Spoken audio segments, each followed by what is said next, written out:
Right. Another day, another dollar. It's time to get back to Kilkenny before the rain. Hello, Puss. I didn't realise there was one there. Very cute. Jess from Postman Pat. Today's ride, we're going to head back to Kilkenny, I think. It's had some good days, but my accommodation tomorrow night cancelled on me and Claire, so I think we'll save that for another time. Perhaps when Daisy isn't so bold. You know what I mean? First, we're going to cross the Conor Pass, and I'm going to share a bit of history with you. Always feels dodgy,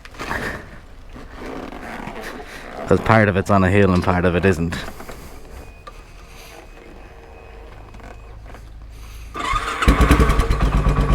Now, oops, neighbours ain't gonna like that.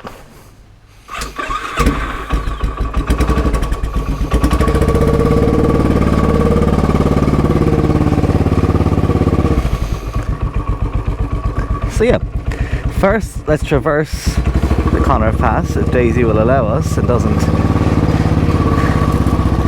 drop her engine on the way.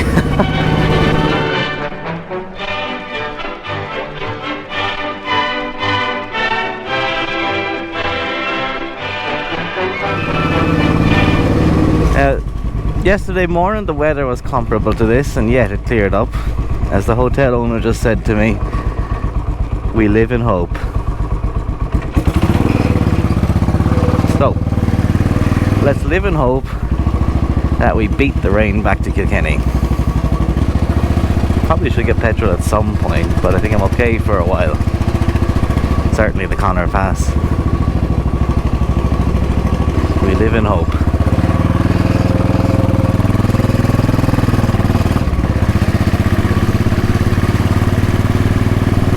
Now, if you're in Ireland and you're motorcycle touring, yeah, go on, come visit Dingle. You won't regret it. Unless you have too many pints, in which case you'll regret it the next morning, but you'll quickly forget those woes. Now, the Conor Pass on Conor.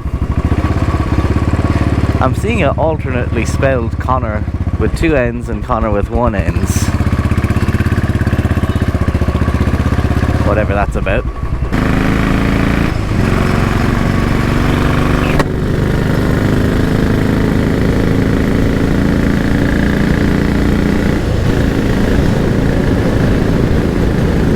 Might not be much visibility in the Conor Pass today, lads.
Well, here goes all visibility, and actually,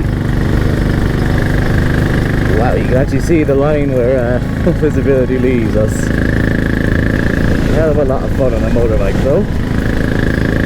The other side is the sketchier side, I would say, of the mountain pass, the Conor Pass, because it's just a tight winding road, so with only enough room for one vehicle to go through. To the north of the Conor Pass we have Peddler's Lake, which is a glacial lake, a quarry, because the Conor Pass on Conor is I think this is the parking spot, is it? The Conor, it is. Wow, we ain't seeing nothing today, kids.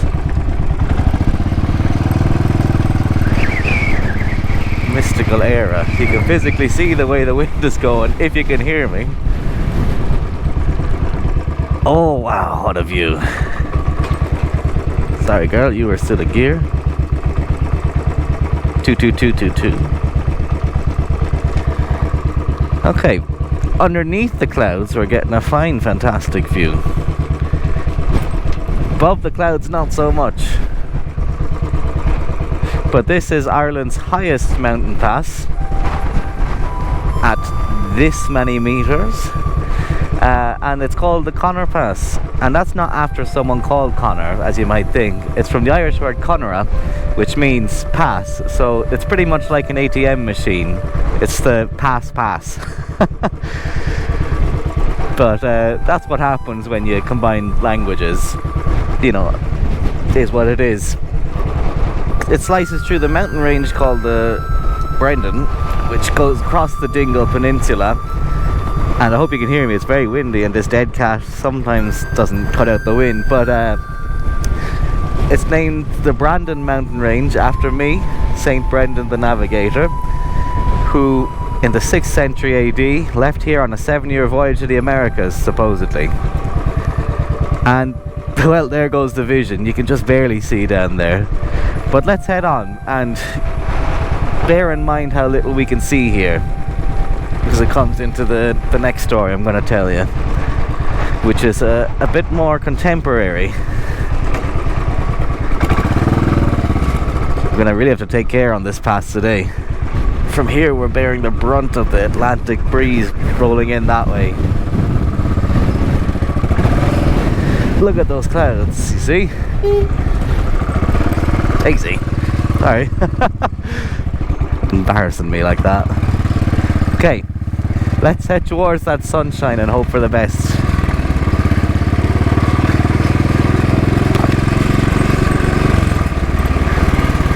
It's a very dramatic roadway though.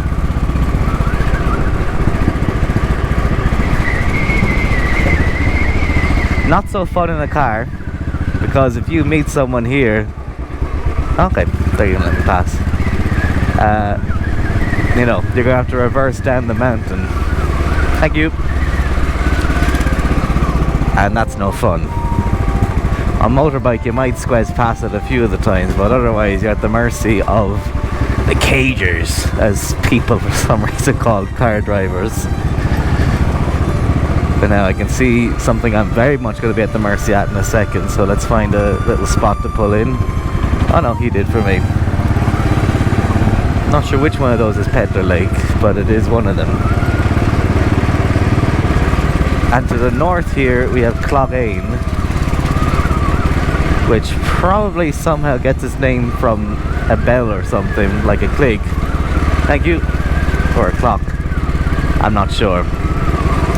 But we're protected by the slice of the spine of the Brandon mountain range here from the wind that was hella furious up above. And there's also a waterfall down here somewhere.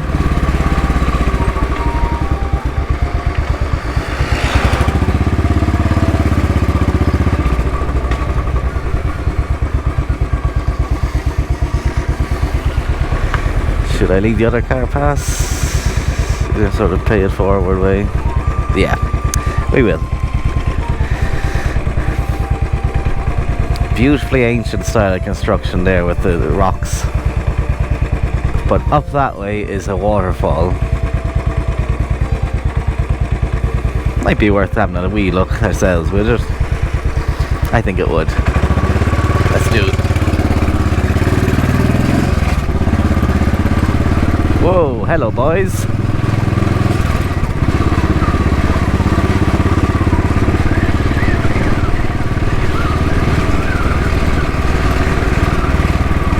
It's not that wee little waterfall there, it's one you have to climb up there to get to. Me in motorcycle gear, wish me luck.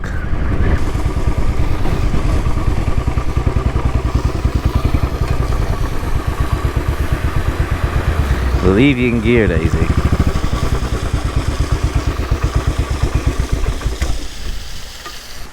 Okay, quick look up at the waterfall.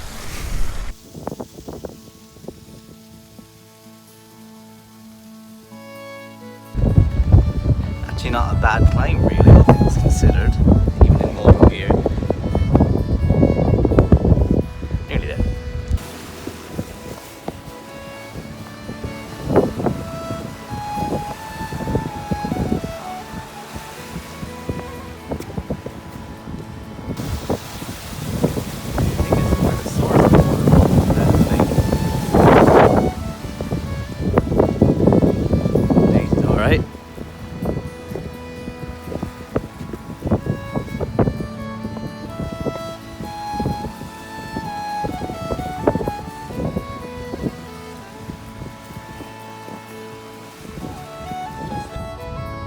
You can just see Daisy there.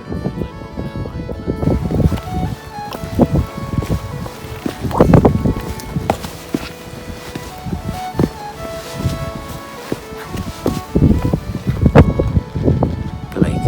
So welcome to Peddler's Lake, which is a quarry scooped out by glacial erosion many thousands of years ago. I'm hearing sheep somewhere up there, but I'm not seeing them. Points to anyone that can point one out to me somehow. But this is Peddler's Lake, which is supposedly named after a peddler who drowned here. A peddler being someone who peddles their wares. Really ought to get a GoPro chest rig mount so that if I'm doing climbing like this again, it can feel like you're doing.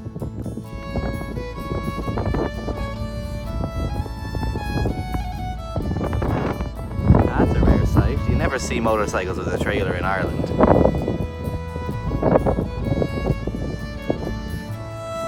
More motos.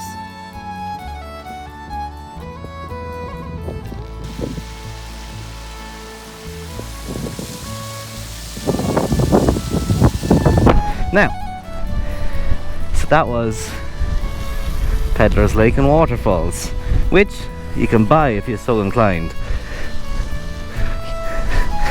Can you paint with all the colours of the wind?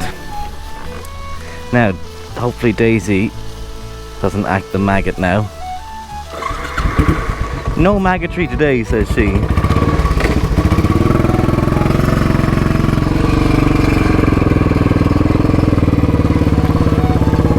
Oh, the U-turns. We love the U-turns.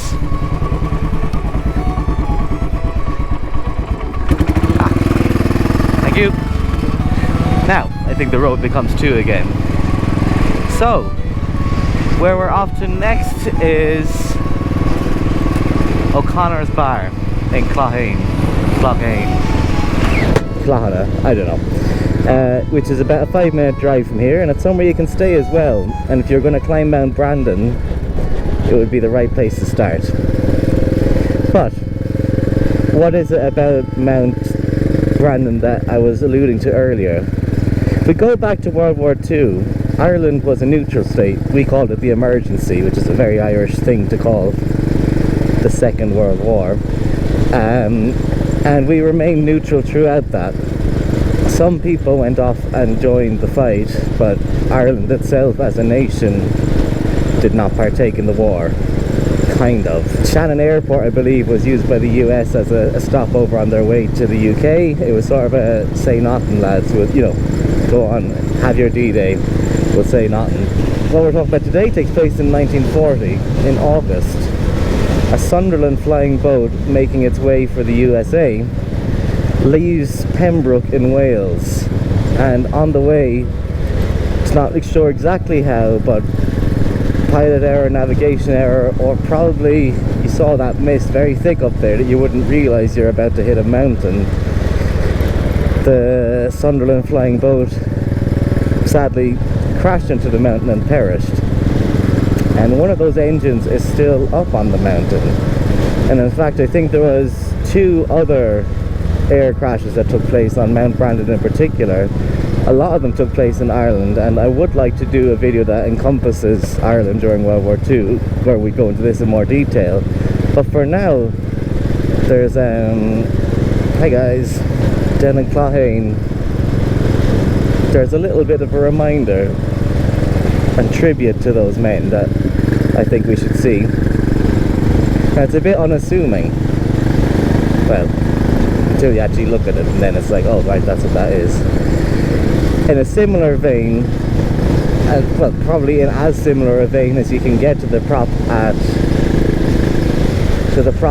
on Inisherin for the MV Plassie. I believe the other two planes that crashed in Mount Brandon, one of them was a German one, because all of the warring nations used Ireland's neutral airspace as a sort of a means to get around. The Germans actually bombed a lot of Ireland, such as Camp Isle near Hookhead, where we were once. And there's a tribute to the Camp Isle bombing, as they call it, out there.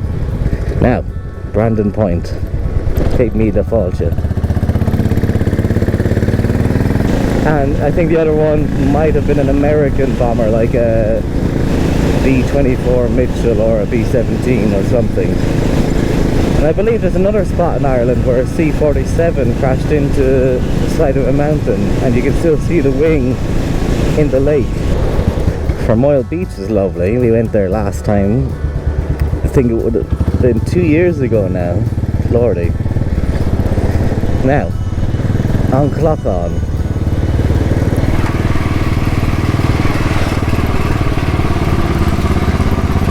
Did you guess what it is that I'm taking you to see that's resting outside of O'Connor's pub? Amazing that it's sat there for what, 80 years, 83 years? A testament to the engineering gone into the metal of it. Now where is it? Here we are.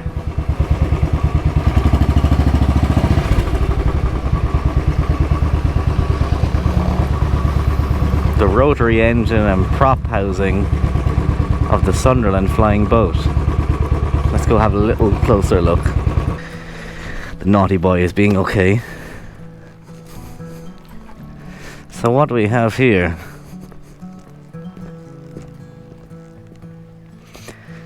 And surprisingly there's no signage either. 1, 2, 3, 4, 5, 6, 7, 8, 9 cylinder engine.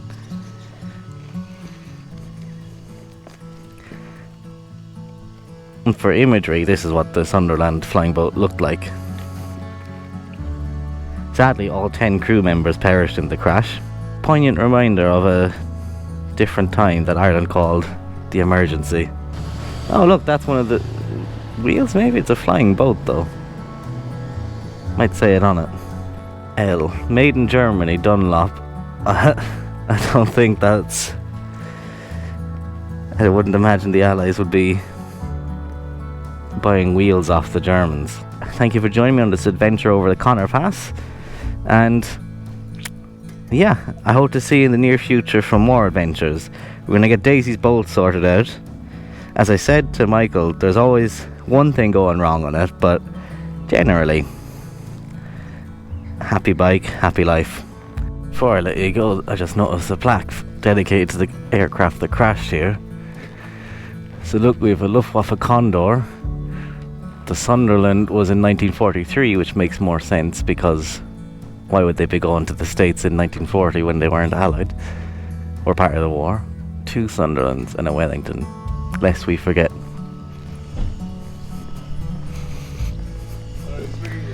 Oh, thank you. Do you like it? Yeah, very much. How old is it? It's only 2016, but it looks 1952. Yeah, definitely, yeah. It's part of the same production run, which only stopped a couple of years ago in India. Okay. But it was going since 1952. Goodness. Yeah. Fantastic. Looks great. Thank you so much. Good fun on these roads as well, man. Oh, it's the perfect roads for them, I think. I love it here. Great stuff. Well, enjoy. Yeah. Thank you so much. See ya. I mean, that's mostly true what I said there. That's generally what I say when someone asks me about the Bullet. It's a learned, the quickest response to really explain the bike. You know, it's heritage and it's modern and it's sometimes reliable, aren't you, Daisy? No tricks on the way home. Okay, bye.